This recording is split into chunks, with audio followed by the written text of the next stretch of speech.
We are having some technical difficulties, which is totally understandable when you try to do ad hoc reporting and getting information to you as fast as we possibly can and making sure that it's accurate at the same time. So Donald Trump is on the line. I mean, we know him as the man behind lots of real estate in Manhattan, and of course, Donald, I understand you were actually a witness to what happened this morning.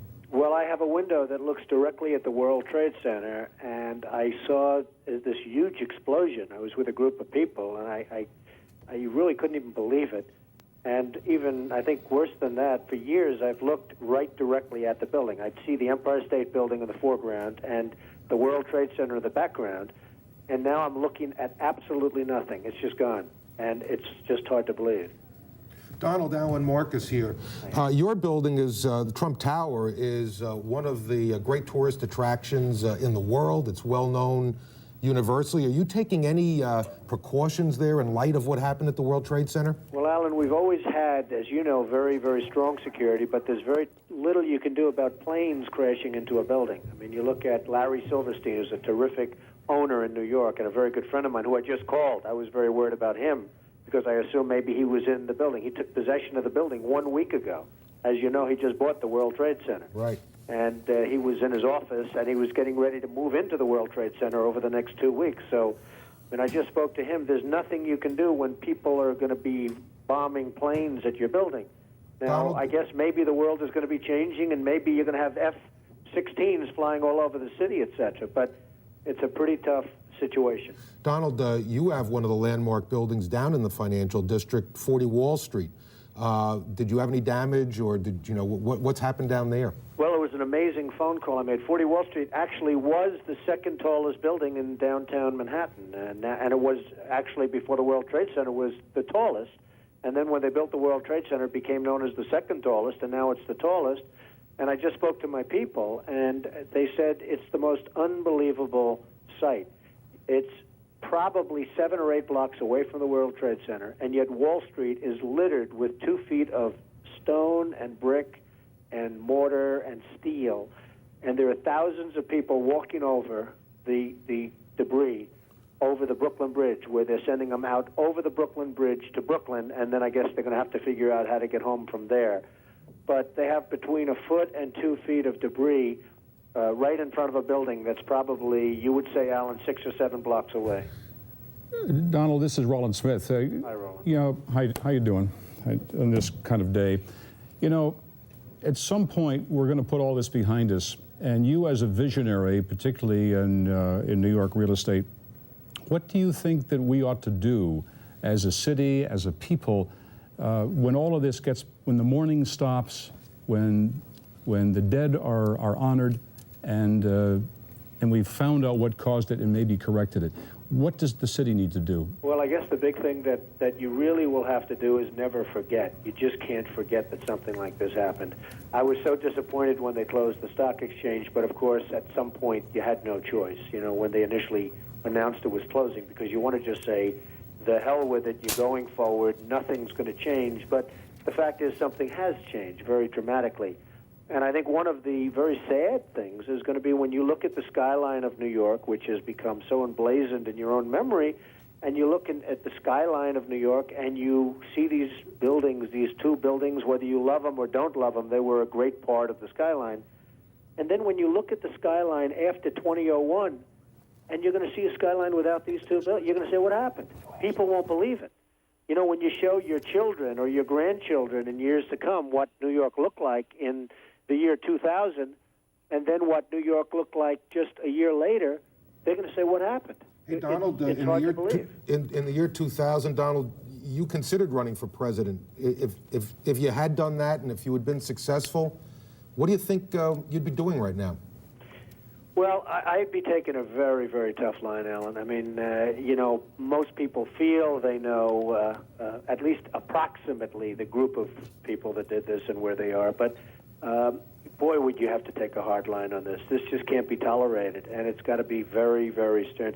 This is, as you and I were discussing before, Alan, this was probably worse than Pearl Harbor. Many more people are dead, and you know, they don't know, they have no idea, but I have somebody that was down there who witnessed at least 10 people jumping out of the building from 70 and 80 stories up in the air.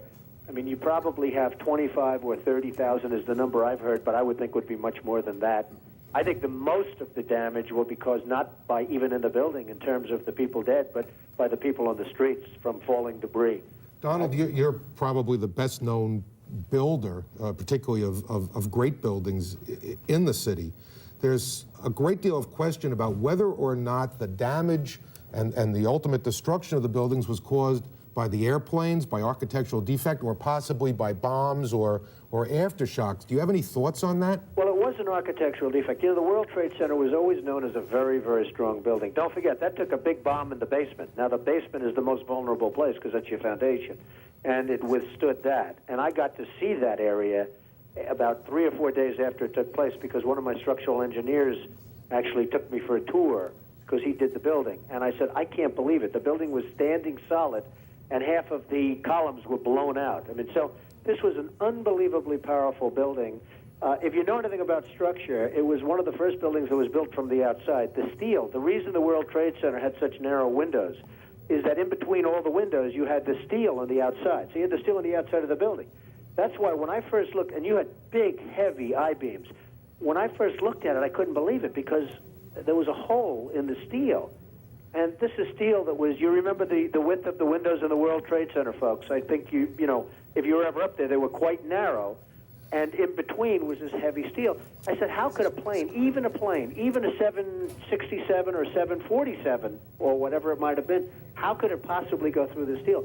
I happen to think that they had not only a plane, but they had bombs that exploded almost simultaneously, because I just can't imagine anything being able to go through that wall. Most buildings are built with the steel is on the inside around the elevator shaft. This one was built from the outside, which is the strongest structure you can have, and it was almost just like a can of soup. You know, Donald, we were looking at pictures all morning long of that plane coming into building number 2, and when you see that approach the far side, and then all of a sudden, within a matter of a millisecond, the explosion pops out the other side. Right. I just think that it was a plane with more than just fuel. I think, obviously, they were very big planes. They were going very rapidly, because I was also watching where the plane seemed to be not only going fast, it seemed to be coming down into the building. So it was getting the speed from going downhill, so to speak. It just seemed to me that to do that kind of destruction is even more than a big plane, because you're talking about taking out steel, the heaviest caliber steel that was used on a building. I mean, these buildings were rock solid. And, you know, it's just an amazing thing. This country is different today, and it's going to be different than it ever was for many years to come. Very profound statement and very true. Donald, one last question for you.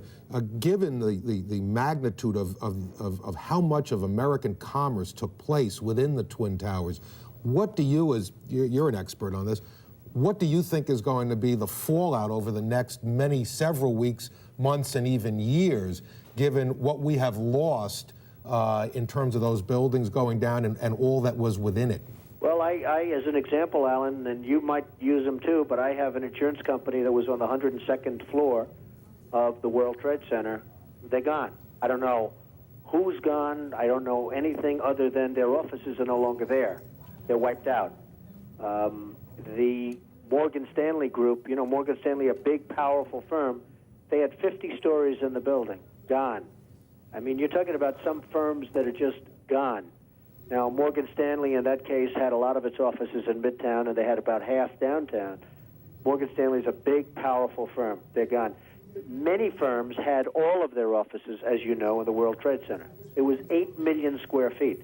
8 million square feet is the size of some cities. And we had 8 million square feet in the world, 4 million in each building. They were huge buildings, not only in height, but, you know, each floor was 50,000 feet. They were monstrous floors.